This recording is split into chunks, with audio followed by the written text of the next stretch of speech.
Why is this happening to me? What do you think happens when we die? Qu'est-ce qu'il y a de pénible que d'être avec soi-même? Réveille-toi, réveille-toi. Hey, yeah. It's time to wake up. Réveille-toi, hey. Réveille-toi. Wake up, wake up, wake up.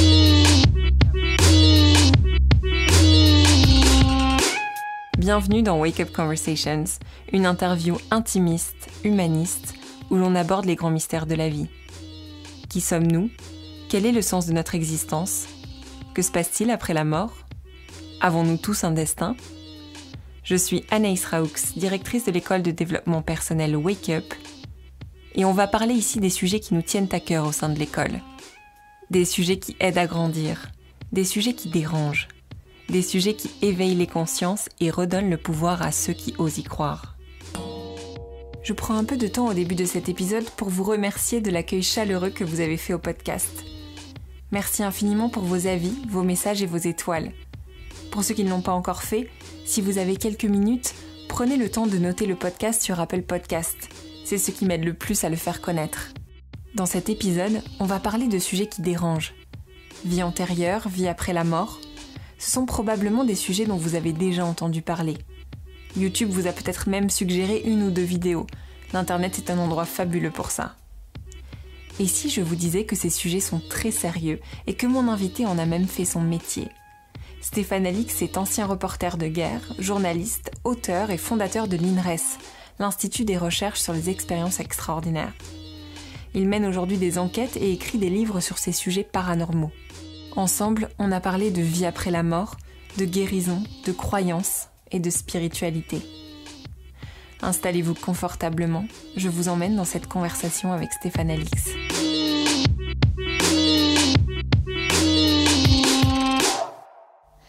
Donc Stéphane, j'ai adoré ton livre Le Test. J'étais très émue, bouleversée même. Ça m'a rappelé à des questionnements personnels et à mes propres peurs aussi sur la mort. Mais j'ai surtout été bouleversée parce que tu racontes en détail le décès de ton papa, comment vous l'avez accompagné dans ces derniers jours avec ta maman et ton frère. Et on ressent vraiment l'amour que vous lui portez, que tu lui portes. Qui était ton papa pour toi ? C'était un papa, donc je pense que tous les gens qui écoutent savent ce que c'est qu'un papa. C'est quelqu'un qui est un repère, un allié. Pour rentrer plus dans le détail de notre relation, moi j'ai vraiment le sentiment d'avoir été accompagné toute mon enfance par quelqu'un qui me faisait confiance, mais qui ne m'imposait pas ses propres choix. Et avec ma mère, ils ont fait exactement la même chose. Ils étaient tous les deux extrêmement respectueux de la personnalité de mes frères et moi, et nous ont laissé faire nos erreurs, faire nos choix. Et ça a voulu dire pour moi partir en reportage très très jeune. Pour un autre de mes frères, ça a été partir à l'autre bout du monde, encore plus jeune, alors qu'ils se perdaient dans le métro parisien. Il y avait une forme d'inconscience dans leur façon de nous accompagner. Mais quand j'ai dit au revoir à mon père ce jour-là, alors qu'il était en train de s'éteindre, j'ai vraiment eu l'impression de dire au revoir à un ami, à quelqu'un un amour, à quelqu'un de très proche qui m'avait profondément inspiré par son exemple. Enfin, c'est un peu cucu peut-être ce que je dis, mais c'était très vrai.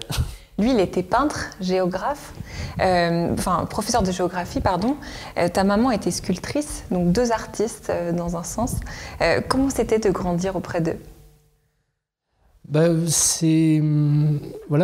dimension artistique de mes parents peut-être a coloré notre enfance de liberté, d'inconscience aussi, parce que cette liberté, quand on est parent, on est toujours inquiet. Je suis parent aujourd'hui, donc on a toujours une forme d'inquiétude.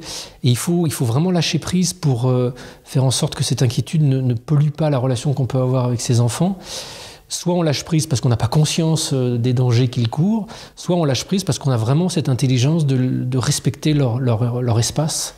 Et mes parents, c'était un peu les deux. C'est-à-dire qu'il y avait un peu d'inconscience et un peu de volonté vraiment de nous laisser libres. Mon père était peintre, mais il était aussi enseignant. Il était professeur en Hippocagne. Et donc, il savait en tant que professeur aussi les limitations du cadre officiel d'apprentissage. Et il voulait nous laisser la possibilité, je pense, de faire notre propre apprentissage. On est tous dans la famille très autodidactes. Et moi, cette liberté que mes parents m'ont offert, plutôt que de me rendre fainéant ou je m'en foutiste, a au contraire renforcé mon désir d'excellence. Et j'ai quitté l'école très jeune, j'ai pas passé mon bac. Mais quand j'ai publié mon premier article dans Le Monde, c'était peut-être un petit entrefilet d'un feuillet et demi. J'avais 21 ans, j'étais sacrément fier. Et mon père m'a dit ce jour-là, ton bac, c'est ça. C'est joli. Oui. Et d'ailleurs, j'ai lu que l'Afghanistan, donc c'est un pays assez particulier, il s'inscrit un peu dans une saga familiale puisque ton père y voyage en 1956 et toi tu y vas pour la première fois à 19 ans en 1988. C'est aussi le pays où ton frère Thomas meurt d'un tragique accident de voiture le 12 avril 2001. Tu es à ce moment reporter de guerre. Et est-ce que tu peux nous raconter comment ce moment douloureux a changé ta trajectoire de vie ? Effectivement, moi je suis devenu reporter de guerre en partant comme ça, sans aucune préparation, sans aucun diplôme, sans rien du tout, en Afghanistan.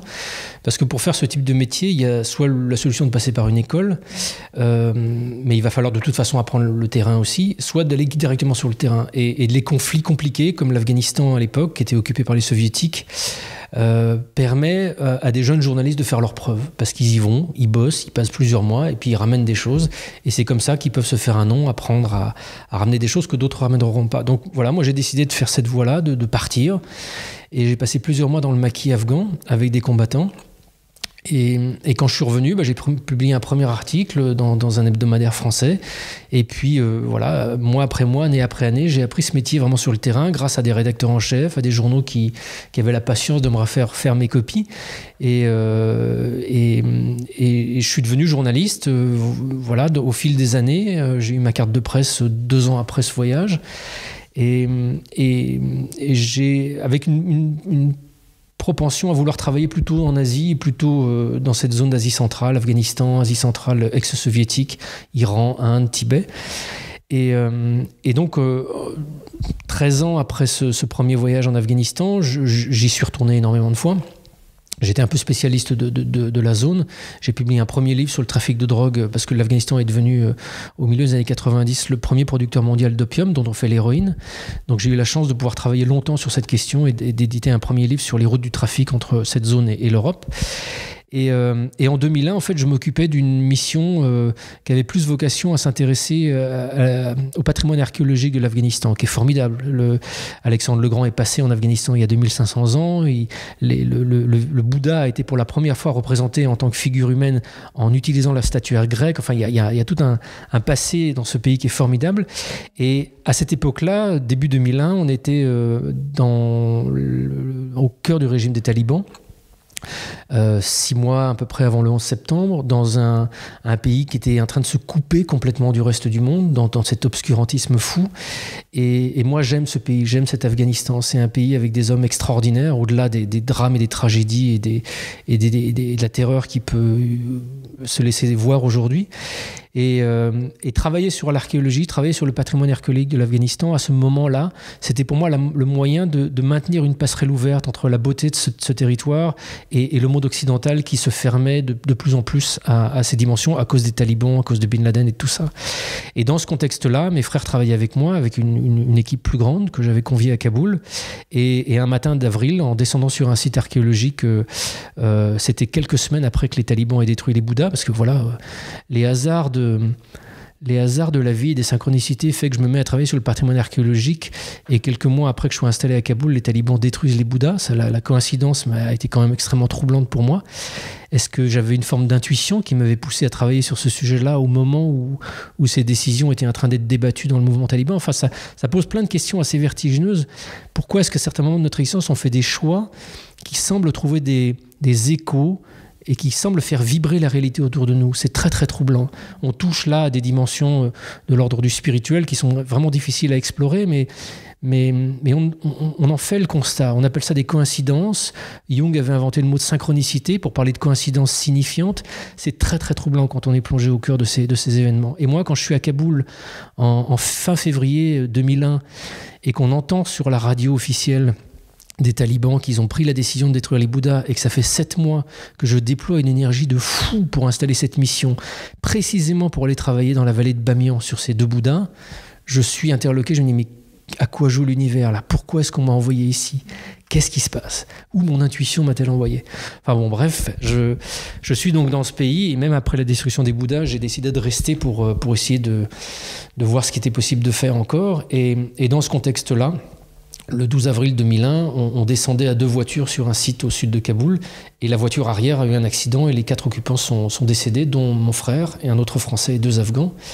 Et ce moment a évidemment marqué un moment assez vertigineux dans ma vie, dans la vie de notre famille.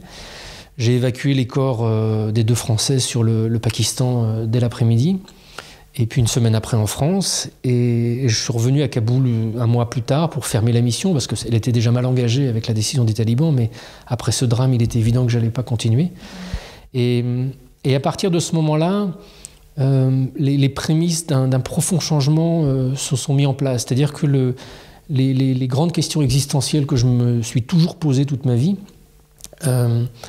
il y a des moments de l'existence où on les laisse un peu au repos, parce qu'on dit, bon, allez, c'est bien gentil de vouloir comprendre le sens de la vie, mais il faut bosser, il faut mettre du beurre dans les épinards, donc on va faire une petite pause. Et puis en fait, cette petite pause grandit, prend plus de temps, prend quelques années. Et là, en fait, la mort de mon frère, moi j'ai 33 ans à ce moment-là, c'est un cataclysme. C'est un cataclysme qui réveille cette impatience, qui réveille ce désir de comprendre ce que je fais sur cette terre, qui réveille ce besoin impératif de comprendre le sens de l'existence. Et je ne peux plus revenir comme avant, je ne peux plus faire comme si de rien n'était, je ne peux plus repartir dans cette espèce d'anesthésie mentale dans laquelle une grande partie de notre société vit aujourd'hui. Je veux savoir ce que je fais là, je veux comprendre. Et donc après quelques mois de tâtonnement, d'errance, où j'essaie de gérer un petit peu aussi mon deuil et puis les conséquences que ça a dans ma vie tant personnelle que professionnelle, je m'oriente progressivement vers un changement de vie. Et en fait, 2 ans après la mort de Thomas, il y a vraiment de ma part un acte conscient. Je me rappelle précisément de ce jour-là. Je suis un peu porté par moi-même, c'est-à-dire que 6 mois après la mort de Thomas, il y a eu le 11 septembre. Moi, je suis à ce moment-là un des spécialistes de l'Afghanistan, du Taliban et de la région Asie centrale, donc je suis demandé sur des plateaux télé. Robert Laffont m'a demandé de faire un livre qu'on a écrit avec mon épouse Natacha Calestrémé. Donc je peux être porté par les événements. Je pourrais me réinstaller dans une forme de confort et commencer à jouer le rôle du spécialiste que je suis. Et là, je suis chez moi, devant mon bureau, en train de me laisser embarquer à travailler sur un projet de film qui concerne encore une fois l'Afghanistan. Et je me dis non, c'est fini, c'est terminé, j'arrête. Je tourne une page avec ce monde-là.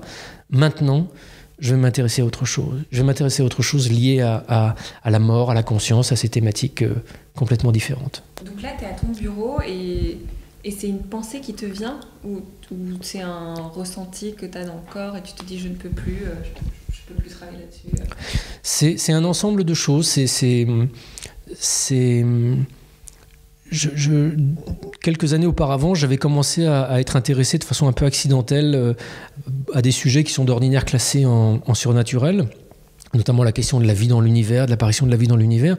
C'était des sujets qui m'intéressaient, mais sans plus. Et puis, moi, je suis vraiment journaliste et j'ai vraiment cet ancrage très, très fort dans le réel. Donc, pour moi, il est impossible de partir travailler sur des sujets qui sont complètement farfelus, ça n'a aucun sens. Sauf que ce jour-là, du début de l'année 2003, j'ai perdu un frère, presque 2 ans auparavant. Ça a réouvert tout ce désir de comprendre l'essence de l'existence. Et je veux explorer ça. Je veux explorer ce que c'est que le sens de la vie, ce que c'est que la conscience, pourquoi est-ce qu'on meurt, est-ce qu'il se passe quelque chose après la mort. Je ne sais absolument pas même formuler la façon dont je te le formule aujourd'hui, parce que pour moi, une vie après la mort, c'est forcément du domaine du religieux ou du domaine de la philosophie. Donc c'est pas objectif. Le religieux, c'est propre à chacun. Il y a différentes religions sur Terre. Et la philosophie, c'est un exercice mental. C'est pas de la preuve scientifique. Donc je sais même pas comment je vais pouvoir faire. Mais je suis appelé par ce désir de vraiment faire un break, de stopper, d'arrêter de me laisser porter, en fait. S'il y a quelque chose qui doit être caractéristique de ce moment-là, c'est que je décide d'arrêter de me laisser porter par les circonstances. Où tu sais, les choses s'enchaînent les unes après les autres et professionnellement, tu n'as pas à te remettre en question. Là, je décide d'arrêter pour mettre un stop définitif à cet effet automatique d'entraînement de la vie. Et à partir de là, des opportunités commencent à s'ouvrir, des cadeaux viennent, des livres me tombent devant les yeux et chemin faisant, je commence à m'intéresser à d'autres sujets. Et quelques années plus tard, je vais publier mon premier livre sur la vie après la mort, qui s'appelle « La mort n'est pas une terre étrangère », dans lequel j'examine de façon très concrète, très rationnelle, les connaissances actuelles médicales et scientifiques, sur la conscience, la relation entre cerveau et conscience, mais aussi sur des domaines plus du domaine de la psychologie, jusqu'aux connaissances traditionnelles, le livre des morts tibétains, le chamanisme. Enfin voilà, j'ai complètement changé de vie une première fois. Enfin, une deuxième fois, je ne sais pas comment. Et en 2013, la mort toque à nouveau à la porte, puisque c'est la mort de ton papa.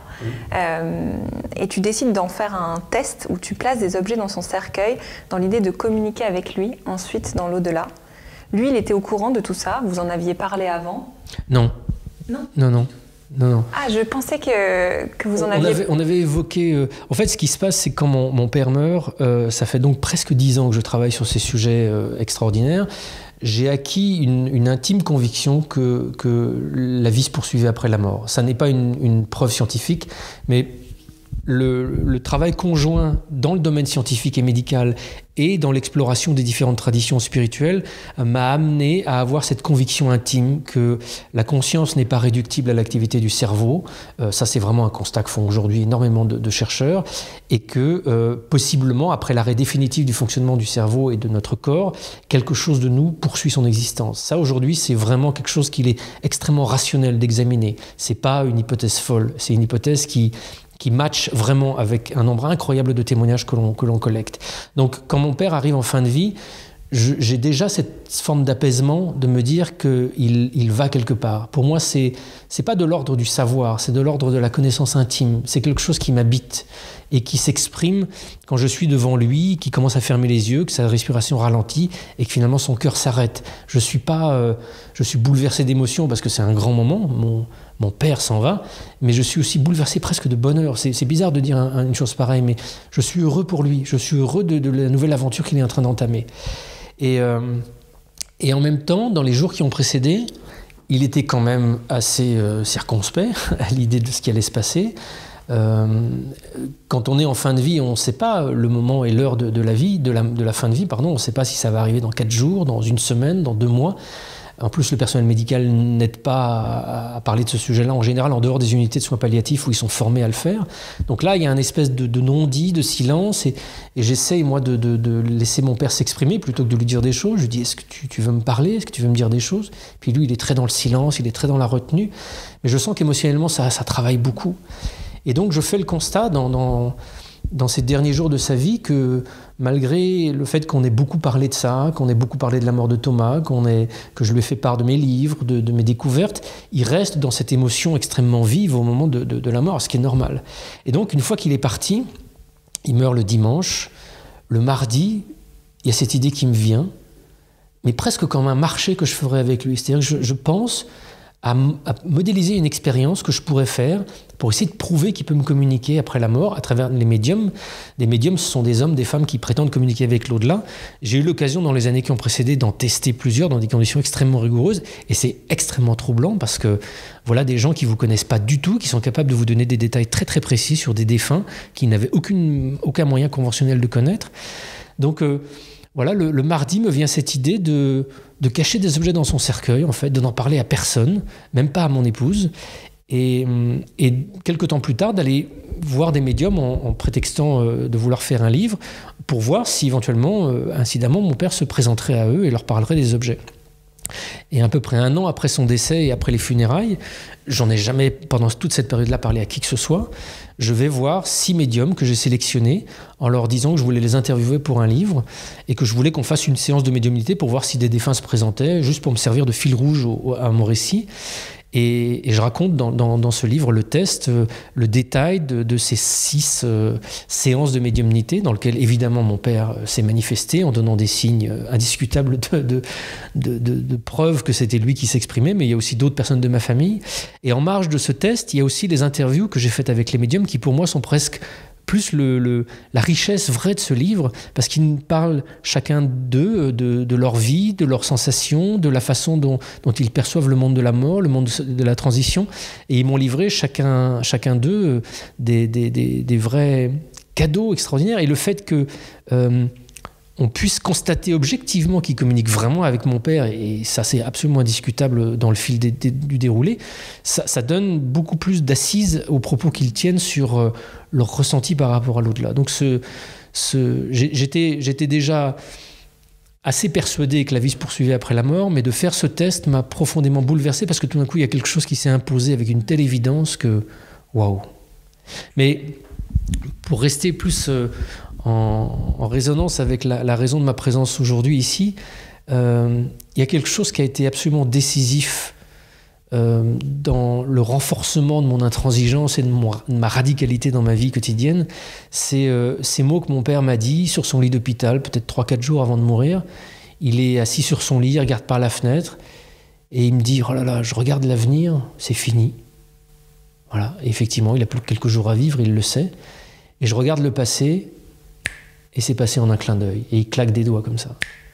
C'est passé en un clin d'œil. Et pourtant, mon père a une vie heureuse, il a été peintre. Alors certes, il a fait le choix de la raison en devenant professeur pour nourrir sa famille. Et il n'a peut-être pas peint autant qu'il aurait aimé peindre, il n'a pas eu le succès qu'il aurait aimé obtenir, mais il a quand même eu une vie riche de voyages, de rencontres et de peintures. Et pourtant, elle est passée en un clin d'œil. Et cette phrase, pour moi, elle va me conduire 6 mois après à nouveau changer de vie, parce que cette phrase, elle impose en moi cette nécessité absolue de ne pas dépasser un certain seuil de compromis dans l'existence. La vie professionnelle, personnelle, de couple, impose toujours un certain nombre de compromis. C'est normal, c'est la vie sociale qui nous impose ça. Sauf que parfois, l'existence nous impose de franchir un certain seuil de compromis, parce qu'il faut être raisonnable, parce qu'il faut être prudent, parce que ci, parce que ça. On a toujours des bonnes raisons rationnelles de vouloir faire ces compromis, mais parfois ces compromis atteignent un tel seuil qu'ils nous font sortir des rails de notre existence. Ils nous font sortir ou nous font éteindre définitivement cette petite flamme qui brûle en nous et qui s'est incarnée dans cette existence pour faire quelque chose et qui a envie de faire quelque chose. Et cette petite flamme, on l'écoute plus du tout parce qu'on a 1000 raisons de ne plus l'écouter. Et moi, je peux pas faire ça. Je peux pas. Déjà, je suis né avec cette espèce de soif absolue d'être juste à chaque instant de mon existence. Mais le fait de côtoyer la mort, cette phrase de mon père, m'impose de façon absolument impérieuse de suivre mes intuitions quand elles frappent vraiment très très fort à la porte. Et en 2014, alors quels sont les compromis que tu refuses 6 mois plus tard ? En fait, en 2007, donc avec mon associé de l'époque, Sébastien Lilly, on a créé l'INRES. Enfin, j'ai créé l'INRES et puis Sébastien m'a rejoint quelques mois plus tard. On a construit cette aventure extraordinaire qui a consisté, dans un premier temps, à rassembler des professionnels de santé autour de ces sujets extraordinaires et puis créer des cycles de conférences, créer un magazine qui s'appelle Inexploré, et tout ça prenant une proportion assez gigantesque. En marge de cette aventure, moi j'ai dirigé et animé avec ma femme Natacha Calestrémé une série qui s'appelle Enquête extraordinaire sur M6. On a fait 2 saisons. Ça a été formidablement nourrissant, mais en même temps extrêmement prenant. Rien que la saison 1 d'Enquête extraordinaire, on a fait 5 films de 90 minutes en 9 mois. Donc pour ceux qui sont dans le métier, ils sauront que c'est intense. J'ai été 125 jours en tournage. Enfin, ça a été... Et à côté de cette fierté et de cette excitation, il y a aussi... moi, je suis quelqu'un de très solitaire. Je suis quelqu'un qui a besoin de ce temps d'introspection. Et pendant toutes ces années, je n'ai été que la tête de pont d'une équipe, en fait. Et c'était à la fois passionnant, mais c'est aussi un moment où je me suis un peu oublié. Et j'ai ressenti ce besoin fort, quelques années même en avant, je ressentais ce besoin fort de faire une pause, de me mettre vraiment en retrait pour essayer de recadrer un petit peu ce que je dois faire, où je dois aller. Sachant que l'INRES, c'est une entreprise aussi aujourd'hui avec des dizaines de salariés, donc ça demande des compétences de gestion que j'ai jamais appris ça. Et c'est cool, il n'y a aucun problème de le faire dans les premiers mois de l'existence d'une société, mais au bout d'un moment, il faut aussi s'installer dans une gestion un peu plus prudente et pérenne d'un projet comme celui-ci. Et je voyais que je m'épuisais un petit peu à faire ce travail-là, qui n'était pas l'essence de mes capacités. Et donc, après la mort de mon père, je sais qu'il faut que j'arrête. Il faut que je trouve une solution pour que toutes ces parties administratives et extrêmement lourdes de la gestion de l'INRES, je ne les ai plus à ma charge parce que je ne sais pas les faire. Ou si je les fais correctement, ça me demande une énergie qui est extrêmement préjudiciable à un autre travail, qui est plus un travail d'introspection, d'écriture, de transmission. Je reste un journaliste. Moi, je reste un type qui va ailleurs et qui va découvrir des choses et qui doit les ramener. Et je ne pouvais plus le faire dans le cadre de cette activité-là.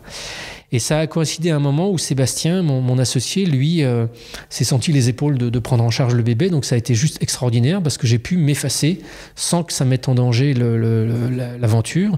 Et Sébastien est devenu président de la société. Moi, je me suis mis en retrait et je suis parti en Amazonie parce que le cadre chamanique est pour moi un espace d'introspection puissant. Et donc je suis parti faire une retraite chamanique au fin fond de l'Amazonie. Donc tu plaques tout? Oui, vraiment. Et là, qu'est-ce qui se passe en Amazonie? Je plaque tout et je me dis, voilà, je peux mourir, c'est ok, je peux recommencer une nouvelle vie, c'est ok. L'INRES, Sébastien gère, enquête extraordinaire, on a fait 2 saisons, on n'en fera pas forcément 3. Voilà, donc tout est possible. Là, tout est possible et en fait, je suis parti dans ce voyage pour me retrouver. C'était vraiment l'espèce d'intention de départ. C'est-à-dire que je voulais faire un vrai break. J'avais à l'époque 45 ans. Je voulais me mettre en retrait pour arrêter dans cet auto-entraînement permanent qu'est l'existence, qu'est la vie quotidienne dans notre société, et pour voir si éventuellement je continue et je recommence et je continue à faire la même chose, ou si je réoriente mon activité sur autre chose. Je veux m'offrir ce choix-là. Et pendant cette retraite au Pérou, je vais vivre une expérience complètement inattendue. Je m'attendais à beaucoup de choses, mais pas à ça, qui va me confronter à une dimension d'ombre. Je ne veux pas trop qualifier ça de vie antérieure ou je ne sais quoi, peu importe à la limite la terminologie, mais je me confronte au visage de quelque chose que je porte depuis l'enfance. Une dimension d'ombre, une dimension sombre, de violence, qui m'a habité toute mon existence, qui a fait de moi un reporter de guerre, qui m'a fait partir sur des lignes de front quand j'étais jeune. Sans que je comprenne pourquoi, qui m'a fait parfois être traversé de moments de mélancolie, de tristesse incompréhensibles et absolument pas en rapport avec le quotidien qui m'entourait ou avec ma vie de famille parfaitement heureuse. Et cette confrontation, en fait, très concrètement, je le raconte en détail dans mon livre « Lorsque j'étais quelqu'un d'autre ». Ça serait difficile de rentrer dans tous les détails maintenant, mais j'ai vu apparaître dans un moment de vision, un rêve éveillé, dans cette retraite au Pérou, une scène de guerre avec un personnage dans cette scène de guerre, avec une identité précise, un nom, un prénom, un grade, des détails et des circonstances d'un décès violent au combat. Et quand je suis revenu en France, quelques mois plus tard, parce que je voyais cette expérience simplement comme l'expression d'un message de mon inconscient, ça n'est que très longtemps après être revenu en France que j'ai compris que cette expérience n'était pas uniquement le jeu de mon inconscient, mais était aussi correspondait en fait à l'existence réelle d'une personne réelle qui portait le même nom que celui que j'avais vu, qui portait le même grade que celui que j'avais perçu et qui surtout était mort exactement comme je l'avais vu dans cette vision-là. Et donc cette expérience a été tellement bouleversante et troublante et dérangeante que j'ai voulu enquêter pour comprendre d'où elle venait.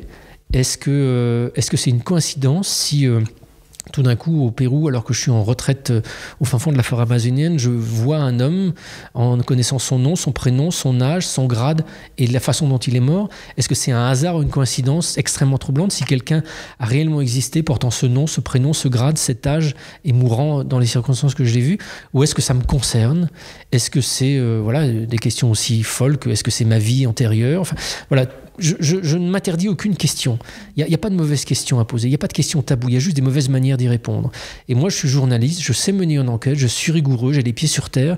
Donc, je suis capable d'explorer n'importe quelle question, aussi farfelue qu'elle puisse paraître. Donc, je suis parti sur cette enquête en essayant de retrouver plus de traces de cet homme. J'ai retrouvé des dossiers militaires le concernant. J'ai découvert où il était né. J'ai découvert où il avait vécu, où il avait été stationné. J'ai découvert plein d'éléments sur sa vie. Je suis allé aux différents endroits en Allemagne où il avait vécu, jusqu'en endroit où il est mort au fin fond de la Russie, en octobre 41. Et ce très, très, très, très long travail d'enquête a eu pour effet, en fait, de mettre un visage extérieur à moi, sur quelque chose qui me composait. Je ne saurais pas entrer trop dans la terminologie psychologique pour décrire ce qui s'est passé, mais c'est comme s'il y avait une espèce de mécanisme de dissociation qui s'était fait. Il y a quelque chose qui me compose depuis tout le temps, une dimension de moi qui me fait parfois être plongé dans des grands accès de mélancolie, dans des désirs de mort, dans des désirs qui sont absurdes et incompréhensibles au regard de l'existence que j'ai. Et tout d'un coup, à 46, 47 ans, pendant le cours de cette enquête, je découvre que c'est une sorte de parasite. C'est une sorte de, plutôt que de parasite, d'héritage d'une émotion, d'un accident, d'une blessure psychologique ou psychique qui m'est venue. Pourquoi ? J'en sais rien. Est-ce que ça m'a impacté durant mon existence ? Est-ce que c'est une blessure de l'enfance ? Est-ce que c'est une vie antérieure ? À la limite, l'origine et la terminologie importent peu. Ce qui importe, c'est que le travail que j'ai fait de vouloir regarder cette ombre en face m'a permis de mettre un visage dessus et de m'en libérer, de m'en guérir. Et peut-être de guérir aussi cette part d'ombre. Et si j'ai décidé de raconter cette histoire dans ce livre, lorsque j'étais quelqu'un d'autre, c'est parce que je pense que, au-delà des caractéristiques un peu étranges de mon histoire personnelle, je pense que ce cheminement résonne chez chacun. On a tous une part d'ombre. On a tous quelque part une dimension en nous qui, dans notre société plutôt confortable, n'a pas besoin de se réveiller et ne se réveille pas trop. Sauf quand il y a une crise politique ou il y a quelque chose dans notre parcours personnel qui réveille cette ombre-là. Mais de dire qu'on n'en a pas au prétexte qu'elle ne se réveille pas, c'est extrêmement dangereux. Parce que le jour où elle se réveille, elle nous engloutit. Et je pense que une des richesses de l'existence humaine, c'est peut-être d'accepter la confrontation avec ces dimensions qui nous composent et qui ne s'expriment pas au quotidien parce qu'on les a muselées.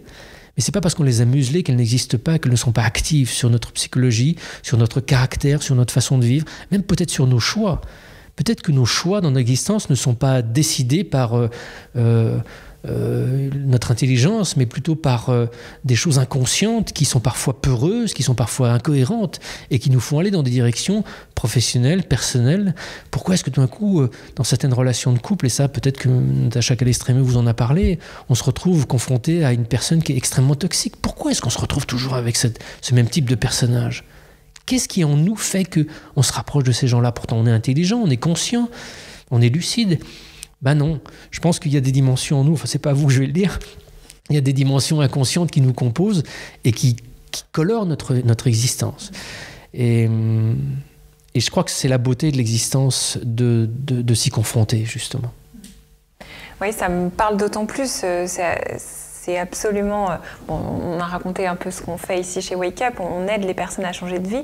Il y a un exercice qu'on donne, qu'on aime bien donner à nos élèves, en tout cas on les invite à écrire leur nécrologie. Et donc c'est personnel, c'est intime, mais c'est aussi très puissant pour savoir si on est sur la bonne voie et si on a confronté, justement, si on a vécu tout ce qu'on avait envie de vivre. Et du coup, ça résonne d'autant plus avec l'expérience que tu partages, puisque c'est un moment où tu te dis, voilà, tu es au Pérou, tu es en train de réfléchir à quelle va être la suite, qu'est-ce que je veux donner comme suite après l'INRES, après tout ce que j'ai créé. Et du coup, je trouve ça d'autant plus puissant, ce partage. Donc, merci de partager ça. C'est primordial, cet exercice. Pour moi, je pense qu'il faut penser à la mort au quotidien. Non pas comme quelque chose de morbide ou quelque chose d'angoissant. Si ça nous angoisse, d'autant plus d'ailleurs. Parce que quelque chose qui nous angoisse, on ne s'en débarrasse pas en n'y pensant pas. Quelque chose qui nous angoisse, on s'en débarrasse en le regardant en face. Donc, si on a peur de la mort, pensons-y chaque jour. En lisant pendant un quart d'heure un petit livre sur le sujet, des pensées, des réflexions d'un philosophe, d'un maître spirituel, peu importe. Cultivons cette relation au quotidien. Ça permet d'apaiser un petit peu ces peurs, parce que tout d'un coup elles s'expriment, mais ça permet aussi, comme tu le proposes dans cet exercice, de se visualiser, peut-être au moment où on va mourir, ou 15 jours avant de mourir. Ok, qu'est-ce qu'on fait là ? De quoi on est fier ? Qu'est-ce qu'on regrette ? Qu'est-ce qu'on a envie de dire ? Qu'est-ce qu'on aurait envie de changer ? Et c'est vachement mieux de se poser cette question-là quand il nous reste 40 ans de vie ou 50 ans de vie, plutôt que quand il nous en reste que 15 jours. Tu crois pas ? Complètement. Aujourd'hui, le fait d'avoir confronté cette part d'ombre, qu'est-ce que ça a changé dans ta vie au quotidien ?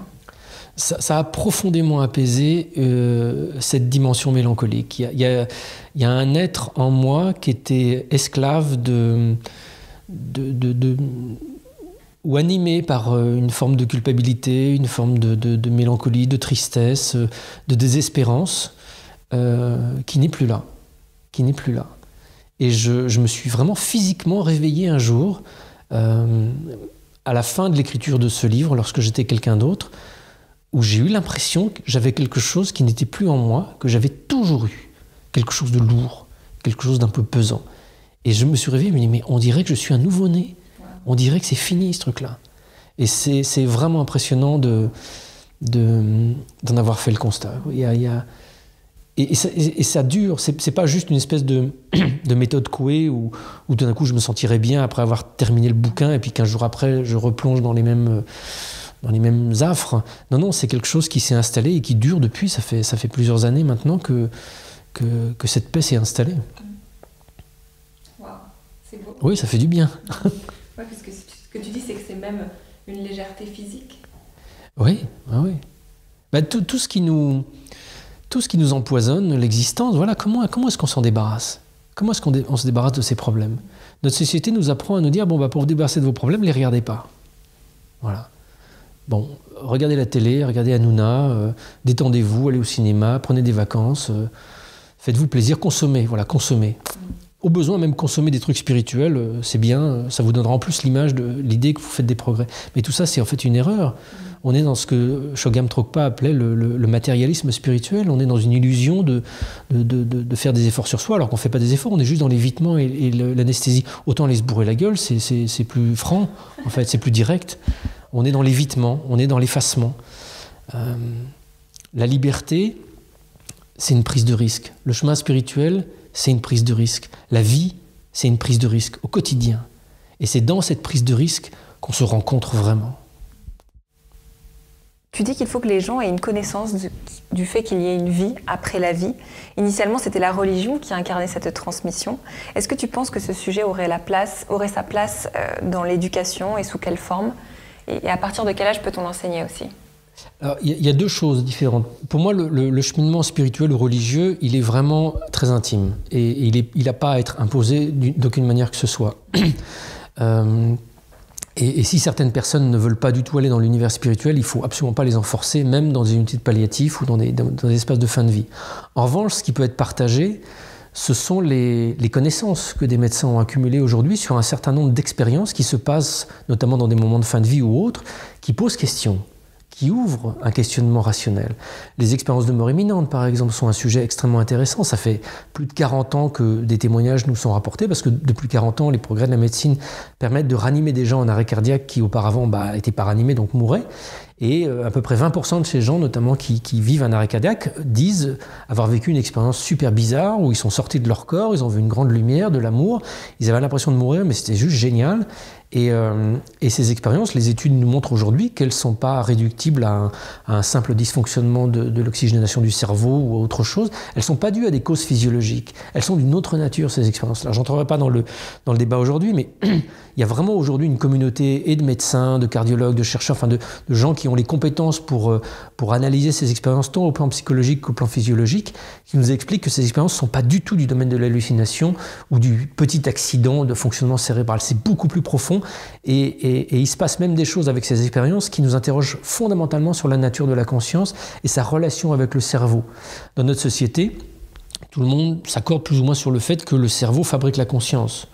Donc s'il n'y a plus de cerveau, ou si le cerveau fonctionne moins bien, la conscience fonctionne moins bien ou s'arrête. Le problème, c'est qu'on a des millions d'expériences et de témoignages qui disent l'inverse aujourd'hui. Et ce n'est pas des choses accidentelles, et ce n'est pas des choses méconnues racontées par quelqu'un qui n'est pas très crédible au fin fond de je ne sais pas quelle région. C'est des choses qui se passent à l'hôpital, devant des médecins, pour lesquels des médecins s'interrogent. Et moi, en tant que journaliste, je suis allé voir ces médecins, je suis allé voir ces chercheurs. Et c'est Charbonnier, Jean-Pierre Jourdan en France, mais il y en a plein d'autres. Il y a Raymond Moody qui est un des pionniers. Lui, il était psychiatre. C'est l'un des premiers à avoir recueilli ces témoignages. Il les a soumis à Elisabeth Kubler-Ross, qui était une autre psychiatre, spécialiste de l'accompagnement de fin de vie.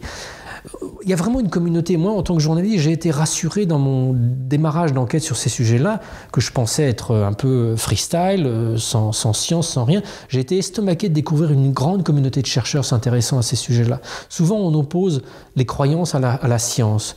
en imaginant que la science est un espèce de monolithe de certitude où tout le monde a à peu près le même avis. En fait, c'est pas du tout ça. Le monde scientifique est peuplé d'une gamme extrêmement étendue et variée de personnes. Il y a des gens qui sont très ouverts d'esprit, qui s'intéressent à toutes ces expériences qualifiées de bizarres et de surnaturelles, qui font de la science dessus, qui vont interroger des gens, émettre des hypothèses. Il y a d'autres gens qui sont parfaitement bornés, aussi bornés que votre beau-frère, qui veulent rien entendre de rien du tout, qui ont l'impression de tout savoir sur tout, et qui, parce qu'ils sont scientifiques, s'imaginent que leur statut leur donne une espèce de connaissance absolue et de vérité à partager sur tout et toute la réalité. Or, c'est pas du tout ça. Et moi, en tant que journaliste, j'avais besoin de m'appuyer sur des experts et sur de la connaissance scientifique sérieuse, et j'ai été estomaqué de découvrir tout ça. Donc aujourd'hui, il est possible de façon objective, sans aller du tout dans le domaine du spirituel ou du religieux, qui peut être dérangeant pour un certain nombre de gens, on peut rester dans la rigueur laïque, scientifique, et proposer à la réflexion toutes ces idées un peu extraordinaires de se dire que voilà, la conscience n'est peut-être pas liée à l'activité du cerveau, qu'il y a peut-être des dimensions qui nous composent, au-delà même des dimensions émotionnelles, psychologiques ou inconscientes, qui sont peut-être d'une nature immatérielle, pour ne pas prononcer le mot spirituel. Et ça, je me souviens, j'en discutais avec David Servan-Schreiber, qui lui, avec sa rigueur de psychiatre, avait été extrêmement intrigué par les récits d'expériences de mort imminente. Il avait eu des patients qui avaient vécu ces expériences-là et ça l'avait profondément intrigué. Donc je pense qu'il est important de laisser le cheminement spirituel là où il est, c'est-à-dire c'est un choix, une décision, une rencontre extrêmement intime, propre à chacun, mais en revanche de pouvoir dialoguer et de proposer la réflexion et le dialogue autour de cette révolution scientifique qui est en train de se passer, qui nous donne accès aujourd'hui à des questions fondamentales. Donc au travers de la science et par l'étude du cerveau C'est ce que nous permet occidental. Nous, en science, en Occident, aujourd'hui, on a développé un outil formidable, un outil d'exploration du réel qui s'appelle l'outil scientifique. Il a des défauts, parce que parfois il nous enferme dans des certitudes, on a l'impression de connaître tellement bien la réalité que on a l'impression de tout en connaître, sauf que c'est pas ça la science. La science, c'est une méthode de questionnement du réel. Elle observe le réel avec ses outils, elle formule des hypothèses quant à sa nature, et puis d'un coup il y a un truc bizarre qui se passe, qui contredit ce qu'on vient de formuler. Donc la plupart des gens se disent ce truc bizarre, je m'en fous. Voilà, c'est ce que font 80% des scientifiques qui se laissent simplement porter par leur école. Et puis, tu en as 20% qui se disent « mais ce truc bizarre, c'est quand même bizarre. Est-ce que je me serais trompé ? Est-ce que j'aurais posé une hypothèse sur la réalité qui serait peut-être incomplète ? Donc, est-ce que ce truc bizarre, il y en a juste un, auquel cas, effectivement, je m'en fous, ou il y en a d'autres ? Et puis, quand on commence à s'intéresser à ce truc bizarre, par exemple une expérience de mort imminente, on aperçoit qu'il y en a 1, 2, 3, on aperçoit que 20% des gens qui ont un arrêt cardiaque vivent ce type d'expérience, et on s'aperçoit tout d'un coup que peut-être notre vision du monde, elle est à reconsidérer, et hop, on la reconsidère, et on passe à une nouvelle étape. Et c'est ce qui se passe aujourd'hui, et c'est formidablement excitant. Et sur la question, à partir de quel âge penses-tu qu'on peut aborder ce genre de sujet ? Dès qu'on y est intéressé, dès que ça se réveille en nous. Moi, j'ai été surpris parfois en conférence de trouver des très jeunes personnes. J'ai rencontré cet automne, je faisais une série de conférences sur mon dernier livre, Après, qui est une forme de suite du test dans lequel je présente un certain nombre de témoignages de gens ayant eu des contacts spontanés avec des défunts après la mort, d'expériences extrêmement répandues d'ailleurs.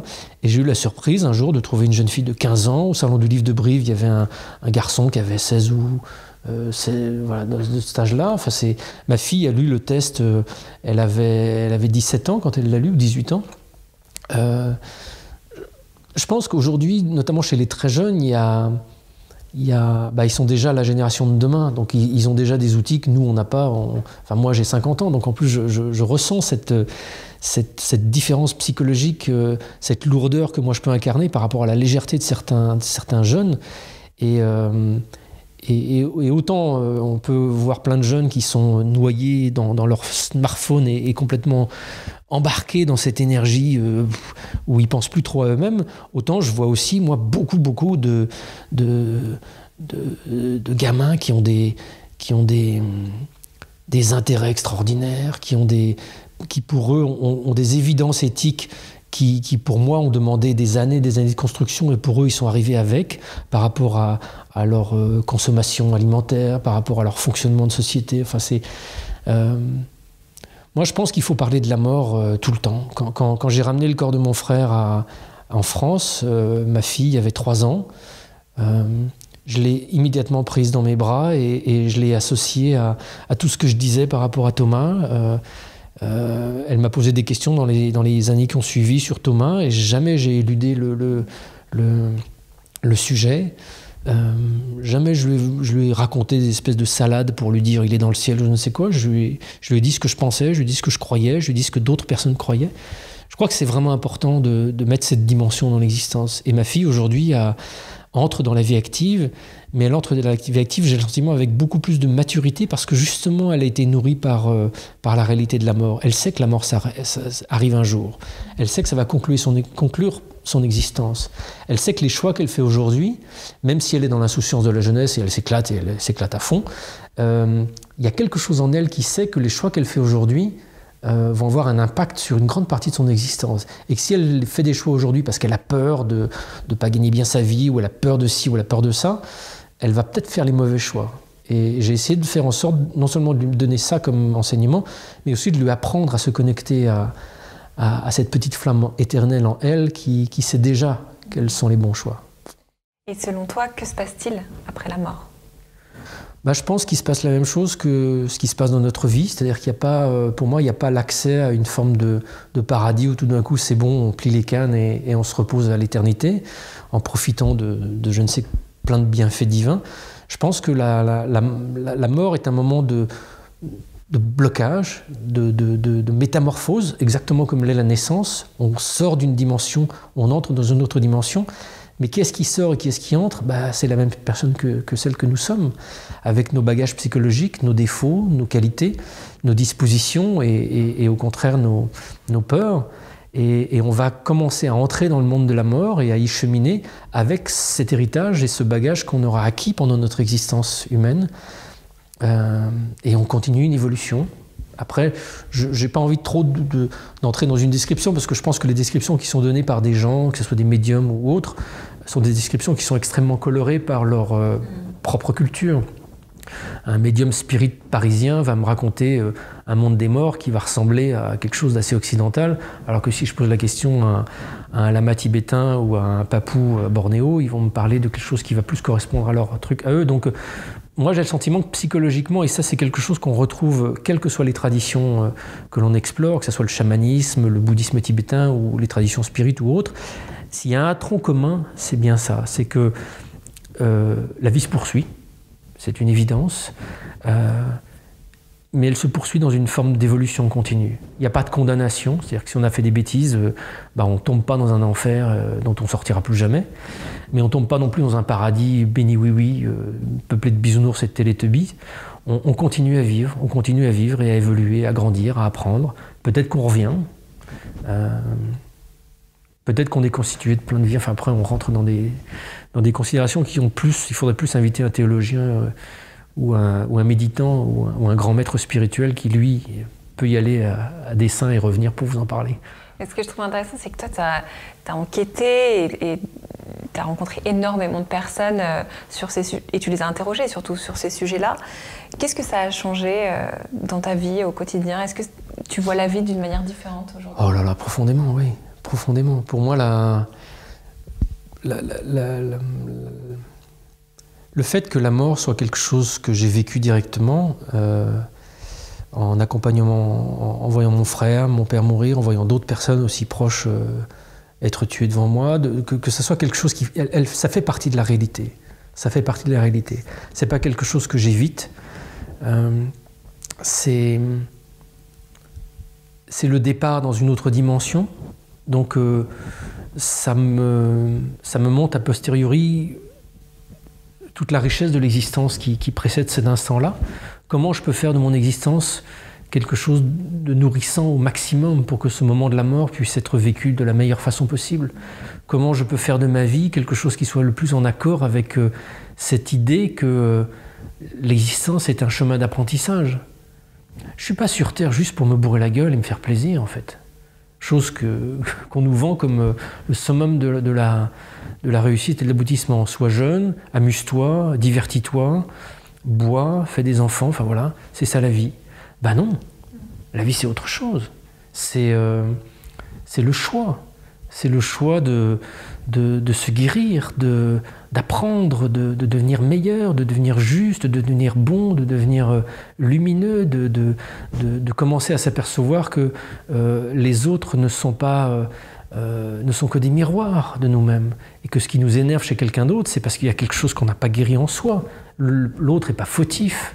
On en vient à des notions de pardon aussi, dont d'autres personnes pourraient parler encore plus justement, mais quand on en veut à quelqu'un, quand il y a cette haine qui bouille en nous, elle n'est pas à cause de quelqu'un d'autre. Elle est née en nous, quelque part en nous. Donc toutes ces choses-là, la vie pour moi c'est le théâtre de la possibilité de réaliser toutes ces choses-là.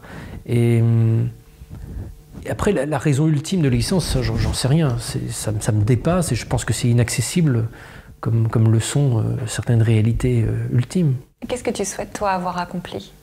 Juste être bien, être clair et lucide. Pour moi, le mot le plus important de la vie, c'est la lucidité. Je pense qu'on passe notre vie à se dépatouiller dans différentes formes d'aveuglement. Le bouddhisme parle de l'aveuglement comme étant même la nature de l'espèce humaine, enfin de la vie humaine. Moi, j'essaie d'être lucide. Le travail que j'ai fait sur cette part d'ombre, ça a été pour moi un travail acharné de mise en lumière de choses profondément inconscientes et profondément enfouies au fond de moi. À chaque fois que je me mets en colère, à chaque fois que j'ai une émotion comme ça un petit peu inappropriée qui monte, je veux voir d'où elle vient. Pourquoi est-ce que je suis comme ça? Pourquoi est-ce que je réagis comme ça? D'où ça vient? Il n'y a pas de bonne raison, il n'y a pas quelqu'un de méchant qui m'aurait fait ci et qui fait que j'ai raison de réagir comme ça. Non, non, non, non. Qu'est-ce qui se passe en moi? Qu'est-ce que j'ai pas guéri? J'ai envie de continuer à guérir. J'ai envie de continuer à guérir, d'être de plus en plus lucide, d'accéder de plus en plus à la raison pour laquelle je suis là et d'arriver à la fin de ma vie super content, entouré de mes proches et qu'on se dise bye bye à plus tard sans qu'il y ait trop de peine. J'espère vraiment arriver à ce moment-là comme ça. On va passer aux questions rapides. Ouais. Quel est le but de l'âme, selon toi? De guérir. Pour moi, la vie, c'est une opportunité de guérison. On a tous des choses à guérir, on a tous des choses à améliorer. Et le but de l'âme, le but d'une incarnation dans un corps, c'est de se confronter à un certain nombre de blessures et de les guérir. Quel a été le choix le plus difficile que tu aies eu à faire pour suivre ta destinée ou ton destin? Il est arrivé plusieurs fois dans ma vie que je sois obligé de tout envoyer bouler, c'est-à-dire de mettre à plat tout ce que j'avais construit. Et pour quelqu'un d'autodidacte comme moi, ce qui a nécessité beaucoup d'efforts et beaucoup de travail pour atteindre une position, de tout d'un coup y renoncer, ça demande beaucoup de confiance et beaucoup de confiance. Mais c'était impératif. Mais les moments de décision, où tout d'un coup je vois les choses s'écrouler, c'est des moments extrêmement inconfortables. Et il faut vraiment se connecter à son intuition pour se dire que ce choix est bon, quoi. De quoi la planète et l'humanité a-t-elle besoin aujourd'hui? De lucidité. De lucidité. La lucidité, ça te permet de t'engager dans des combats justes et de ne pas mélanger les combats avec la colère qui t'anime. Surtout en ce moment. Je pense qu'on confond tout, colère et combat intérieur. La voie du guerrier, telle que la définissait Chogyam Trungpa, ou l'enseignement bouddhiste, c'est pas une voie de combattant qui se met en colère et qui détruit tout sur son passage. Un guerrier, c'est quelqu'un de courageux, qui fait face à l'adversité, mais qui n'exprime pas sa colère, et qui ne mélange pas sa colère et la justesse de sa cause. Et aujourd'hui, on mélange un peu tout, en fait. Selon toi, quelle est la chose que les personnes ont envie d'entendre à la fin de leur vie? T'as été quelqu'un de bien. T'as été quelqu'un de bien, d'aimant. Bon, je sais pas si c'est à propos, mais il y a une scène qui me fait souvent pleurer dans Faut-il sauver le soldat Ryan? Au tout début du film, t'as le soldat Ryan, ou c'est à la fin du film, non, je crois. Il est devant la tombe de ses compagnons, il est très très vieux, et il demande à sa femme, est-ce que j'ai été quelqu'un de beau? Et là, tu vois, ça me remet encore de l'émotion. Est-ce que j'ai été quelqu'un de bien? Voilà. Je pense que on a le choix d'être des On a le choix d'être des gens méchants ou d'être des gens justes. Et je pense que si on arrive à la fin de sa vie en ayant été quelqu'un de juste et en ayant apporté du bien autour de nous, c'est peut-être un peu tartignol comme constat, mais qu'est-ce que c'est bon. Qu'est-ce que c'est bon. Et d'avoir été au chevet de mon père qui meurt à 85 ans, qui est quelqu'un de gentil, qui est quelqu'un de bien, ben voilà, la vie elle est réussie. Quelle est la question que tout le monde devrait se poser une fois, au moins une fois chaque année par exemple? Eh ben je meurs dans une semaine, qu'est-ce qu'il faut que j'ajuste? Est-ce que je suis content? Est-ce que j'ai fait tout ce que je devais faire ou pas? Quel a été le meilleur conseil que l'on t'ait donné et que tu aies suivi aujourd'hui? On n'est peut-être pas tout seul dans l'univers. Merci Stéphane. Merci beaucoup. Merci à Stéphane Alix pour cette conversation. Ce podcast est une création originale de l'école de développement personnel Wake Up. Retrouvez-nous sur www.wake-up.io. Si vous avez aimé l'épisode, dites-le nous sur Apple Podcast avec 5 étoiles. Cela m'aide énormément à le faire connaître. Parlez-en aussi autour de vous et sur les réseaux sociaux, sur Instagram et Twitter, @wakeup_io. Pensez aussi à vous abonner pour ne rien rater et écouter gratuitement les prochains épisodes.